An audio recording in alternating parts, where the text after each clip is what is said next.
My name is Steve Kinsella. I'm a performance engineer at Carolina Solar Services.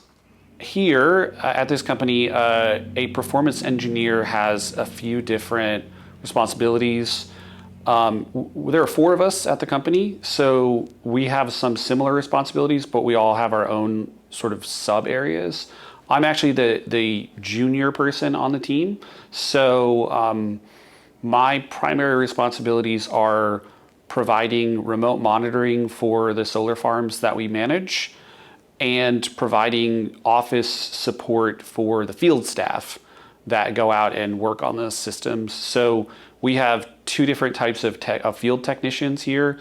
We have electrical technicians who work on the electrical equipment, and we have vegetative technicians, basically people who manage the plants. So like mowing the lawn, literally, that's one of the main activities that we do here is mow the lawn at a solar farm. And one of my jobs is to keep track of who is on a solar farm at any given time, because it is a power plant that's making a lot of electricity and we don't want unauthorized people there. We also want to know when our staff is there and when they're not there, because we need to make sure that they're safe. So I have a Bachelor of Arts from the University of North Carolina, Chapel Hill, and I have a Master's of Business Administration from Boston University. So when I was an undergraduate, I did not do any internships, and I think that was a mistake. I would recommend that someone do them if they have the opportunity. When I was in graduate school, I did an internship in the energy field, and that was very valuable and helpful. It was not related to what I ended up doing afterwards, but it taught me that there was a part of the energy sector that I did not want to work in, and that was a valuable lesson to get from an internship. So I got to this company because the last company that I worked for, which was also a solar company, was being restructured. So essentially the company was getting purchased by a different company, and when that happens, oftentimes certain jobs get eliminated because there might be someone at the other company that did something similar, and you can't have two people doing the same job if you don't need to. So that's what happened to me. And that company that I used to work for and this company are part of a national network of like-minded solar companies.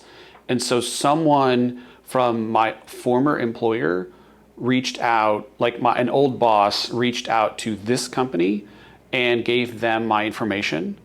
And then I did what's called an informational interview with this company. So like before applying for a job, before doing any of that, I met with some of the people here and talked about what my interests were and what my skills were. And then when a job opened up that fit my skills and interests, they actually reached out to me and told me that I should apply for it.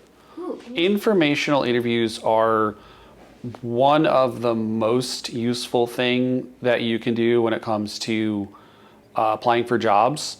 And all it is like getting on Zoom or depending on how old you are, maybe getting a coffee with someone and talking with them about, and basically just asking them what they do for work. And the whole purpose of the interview is for them to share their experience with you and do what we're doing right now, basically, but in person. And they'll explain to you what their job is and how they got there and what their advice is. And a lot of times, if you are curious and genuinely interested in what they have to say and make a good impression, then they may say, hey, I know someone else who you should talk to that you might want to talk to that might have something interesting to say. And it's very valuable. It's part of a larger skill set called networking, which is kind of a buzzword, but it is actually very important. I absolutely did not always want to do what I'm doing.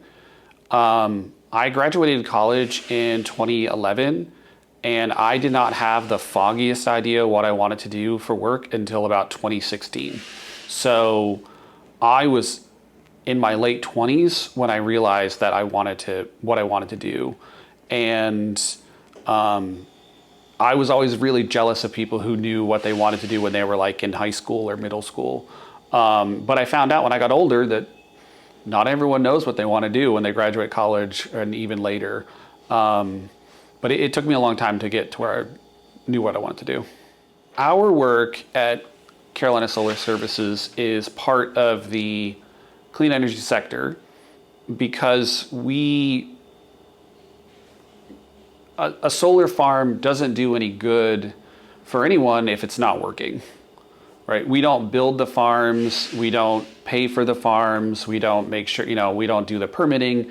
We make sure that they stay in operation and that they stay safe. So obviously we're trying to get as much electricity and as much power out of each solar farm as we can. And one of the main benefits of solar energy is that there's no air pollution, there's no carbon emissions, there's really very little pollution of any type. And so it's a type of energy that produces energy, but it doesn't really produce pollution.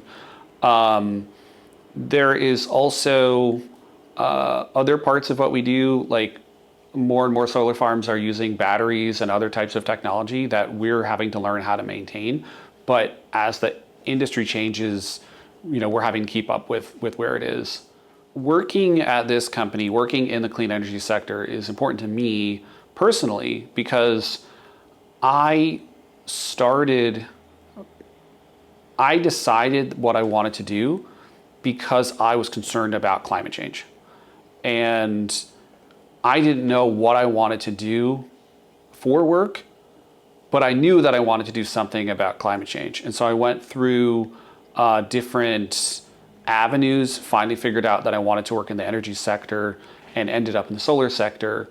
But it's really important to me personally that I'm doing something meaningful to try and move the economy away from high pollution and carbon emissions and towards a more sustainable energy system. So I have worked in solar for about 4.5 years. And in that time, the industry has, it's changed a lot, and yet it hasn't really changed that much. In fact, a lot of us refer to the industry as the solar coaster because it's so volatile. It's always up and down. And there are so many things like elections and policy and government that are very impactful. And then things like the pandemic that happened obviously was a pretty significant event that affected everyone. Overall, I would say that the trend in the last 4.5 years has been growth, but it's been growth with a lot of difficulty, with certain companies really struggling. Like certain companies that are building the solar farms are struggling at times because it's hard to find customers in the middle of a pandemic, for example. For a company like ours, which is focused on maintenance and operation of existing solar farms, it's a lot more stable. But overall, the trend has definitely been more investment and more opportunity over the last 4.5 years. The United States, and probably other countries as well, is coming up on basically the end of life for a large number of existing solar farms. So if you think back, these are farms that would have been built like in the 1990s that are now reaching 30 years roughly of age, and they're ready for the equipment to be taken down and replaced. The job market for the clean energy sector, I think, is going to be hit by two really big trends. One of them is the rise of what's called artificial intelligence and automation. We already deal with a lot of automation here in our department, but I think that you're going to see more and more stuff being done by algorithms, by AI. And so current employees and future employees that want to work on the office side should focus on making sure that they understand AI and understand computer skills, and that's going to involve understanding math and software. The other thing that's happening is that the average electrician in the United States is approaching retirement age. There were very few people going to trade schools for a long time, and so there is actually a pretty significant shortage of people who are qualified to as electricians or as HVAC people. And so at the same time, the need for electricians is going up really high because we're moving away from fossil fuel-based energy over to electricity-based energy. And there's going to be a very, very high need for people that know how to fix and build the equipment.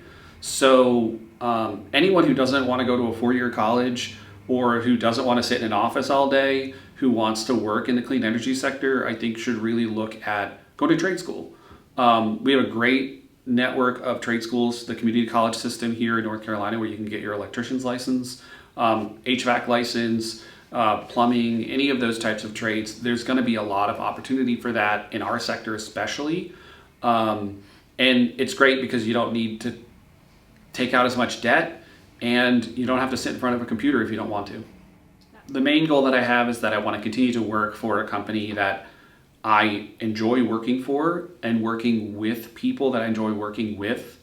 The older I get, the more I realize that having good coworkers is like way more important than most everything else about a job.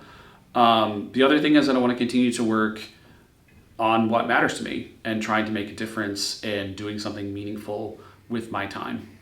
If you are currently a student and you are thinking about what you want to do for your career, there's a few really important things. One is that you do not need to know what you're going to do with your career.